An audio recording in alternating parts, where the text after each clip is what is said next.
konkrēti jūsu atbildības jomas pildot komitejas priekšnieka vietnieka amatus? Pirmais jautājums, un konkrēti 3 darbi, ko jūs izdarīsiet, būdams vietnieks.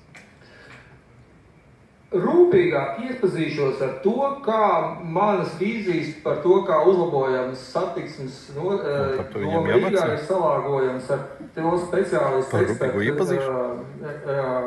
redzējumu, kāds ir Rīgas satiksmes un Rīgas satiksmes departamenta darbiniekiem, lai saprastu, vai tā var iet uz priekšu. Tā ir mans uzdevums, un es aizstāvēšu to, ka Rīgā satiksmē ir jābūt sabalansētai starp autotransportu, starp velobraucēju un starp sabiedriskā transporta un gājējiem. Tā, lai visiem ir ērti, un tādēļ ir nepieciešami gan piemērotas joslas, gan arī attiecīgi risinājumi citas satiksmes jomā. Tāds ir mans uzdevums, un to es arī šeit gribu pildīt. Sakiet, lūdzu, jūsu alga vietnieka būs arī 3,5 eiro mēnesī? Man pilnīgi nav nojaust, kāda man ir alga, es to vēl neesmu noskaidrojis.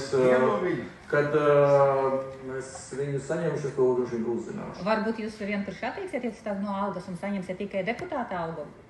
Bet es neesmu komunists, nekad neesmu bijis un dzīvē nekad nebūšu un bezmaksas darbu neatbalstīšu. Tad jūs dzīvosiet uz rīdzinieku rēķina? Es par saņemto algu pildīšu uzdevumus un pildīšu tos kārtīgi.